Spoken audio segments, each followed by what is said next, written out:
ভাবি আমি চলে গেলাম। ঠিক আছে। হ্যাঁ ভাই আসতেছি তো।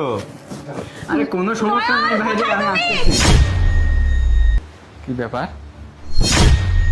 ব্যাগের ভিতর মনে হলো ভাবি কোনো কিছু দিল।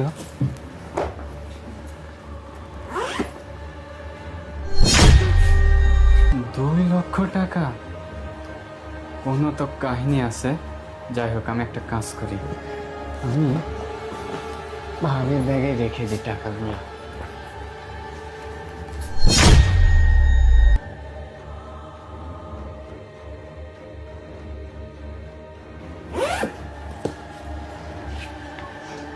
যাই হোক, যাই এখন।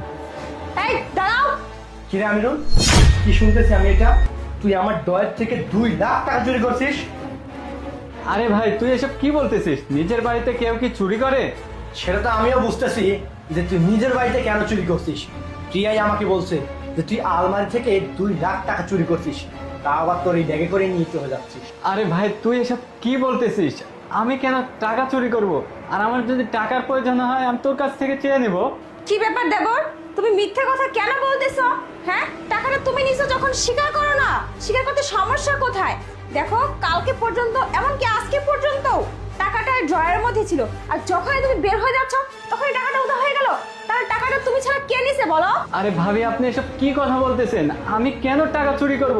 আর ভাইয়া তোর সামনে ভাবি আমাকে চোর বলতেছে, তুই কিছু বলতেছিস না কেন? হ্যাঁ, কিছু বলবো মানে? ও তো এমনি এমনি তোর নামে মিথ্যা অপবাদ দিচ্ছে না, তাই না? ওর কাছে কোনো না কোনো প্রমাণ আছে, সেজন্য এত জোর গলায় বলতেছিস যে টাকাটা তুই চুরি করছিস। আর তাছাড়া এত দিন যাবত আমার আলমারি থেকে, আমার বিছানার নিচ থেকে, মানি ব্যাগ থেকে 2-4 হাজার টাকা করে হারিয়ে যায়। আমি ভাবতাম যে হয়তো বা আমার কাছ থেকে কোনো না কোনোভাবে খরচ হয়ে যায়, কিন্তু শেষমেশ আজকে তুই ধরা খেয়ে গেছিস যে তুই আমার কাছ থেকে টাকা চুরি করছিস। আচ্ছা একটা কথা বলতো, আমি তোর কোন জিনিসটা কমতি রাখছি? তোর কোনো কিছু আমি কমতি রাখছি যে তুই আমার কাছ থেকে এতগুলো টাকা চুরি করে নিচ্ছিস? আরে ভাইয়া তুই খামাখা কেন আমাকে মিথ্যা অপবাদ দিচ্ছিস বলতো?